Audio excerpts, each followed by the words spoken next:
Hi guys, welcome back to my channel. It's part 4 of our tutorial about roof, and we're still in our topic of roof by footprints. Our tutorial for today is three types. One is we're going to make a hip roof, and number two we're going to make a gable roof, and then number three is we will make a Dutch roof. It means to say that this roof that we're going to create, hip roof and gable roof, we will combine together. And both the first one, the hip roof, the lower one will be a hip roof, and the second layer we will make it as a gable roof. And if you combine them together, it will become a Dutch roof in architecture. Okay guys, before we continue, if you are new to my channel, please don't forget to like, share, and subscribe. Alright guys, let's get started.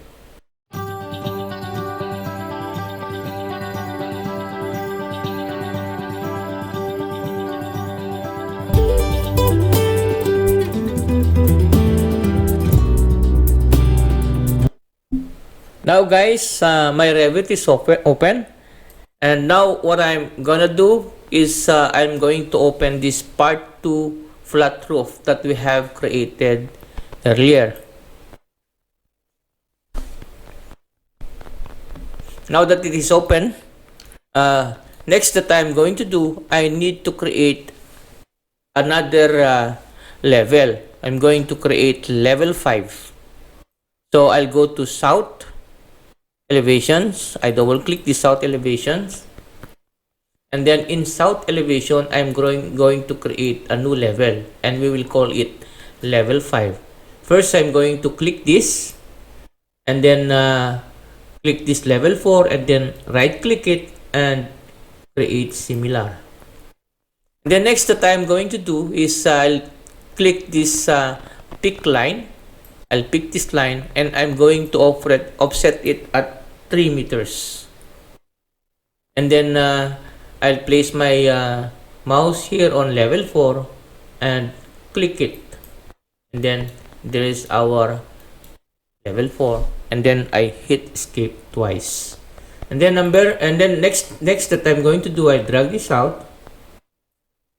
And then I'll drag this level, this elevation, this grid A to F at the top, so that it will not disturb. And then I'm going to change the name of this level top of beam number 4 as roofs. I'll name it roof, and then I'll click it outside. And then, would you like to rename the corresponding views? Yes, I'll rename it. And then next that I'm going to do is I'll going to open this level roof. I'll open it, or level 4. I'll open this level 4, and then in level 4 I'll select all. And then I'll go to filter. This filter at this modify tab. There is a filter, and I hit this filter. And in filter, I'm going to check none. And then what I'm going to do is I'm just going to select this structure column only, and then apply, and then OK. And then I'll go to this temporary hide, and I will isolate that element. And then next that I'm going to do is I'm going to select only this portion. Only up to this portion I select it, and in property palette I'm going to change this top level 4 into roofs, and then apply. And then next that I'm going to do, I'm going to open this roof. I'll open roof, and in roof we're going to change our view range. I'll change it our view range, and I'm going to change this view range. I'll place it unlimited, and set this cut plane up to 10 meters. And then I'll go and change this bottom primary range. I'll change it to negative 0.60. And then also view depth, I'll change it also to negative 0.60. And then apply, and then okay. Now all of our columns are already visible. This one that we have extended up to the roof. Next that I'm going to do is I'm going to structure, and we're going to create our beams. So I'll go to structure, and in our ribbon tab I will hit this beam, and then I'll just select the first column here, and then there, and then here also, and then here, and then the other one, and I go to the bottom, and here, and up to this, and up to that point, and then I hit escape twice. And then next that I'm going to do is I'll just make this detailed level. It is coarse. I'll change it into fine. Now all of our beams was already visible, and in our 3D it is like this.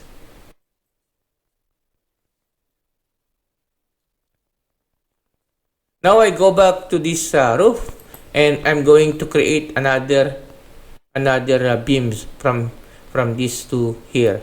So I'll go to beam and create another beam from this, and then I hit escape once, and then again another beam here, and hit escape once, and then that is in our 3D.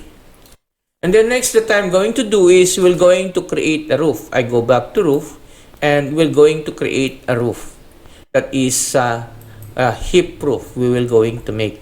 So I'll go to architecture tab, and in architecture tab I will select this ribbon tab roof. Just select it, and then I'll go to this roof named generic roof. And then in generic roof, I'll go to edit type, and I'm going to duplicate it, and I will name this one roof hip roof. And then okay. And then next that I'm going to do is I'll go to this structure row and click this edit, and then in edit we're going to select a material, and this button selector, I'll hit it. Building selector, I hit it, and then I need to find this wood. Maybe I think wood shake. Oh, there is wood shake, and then I'll bring it up, and then apply, and then okay, and then okay, and then apply, and then okay. And next that I'm going to do is we're going to select this boundary line, and then in draw I'll select these pick lines. Select this pick line, and in pick line I'm going to select this bottom of this ribbon tab. There is a define slope. I will define it. Just check this define slope, and we'll make an offset of 1 meter. And then I'll just select this, select here, and then select here, and then select here. And then next we're going to connect all of these things, and I'll select this modify trim extend corner, and then I'll just make a trim from that to this point. Here, this point will connect this, and here, and here, and there. And then as you can see, I'll hit this escape twice, and there is a slope coming like this, and our slope is 30 degrees. This is our slope. And then again, we're going to finish this. Finish. And then in 3D, there is our roof. And then here, and there is our roof.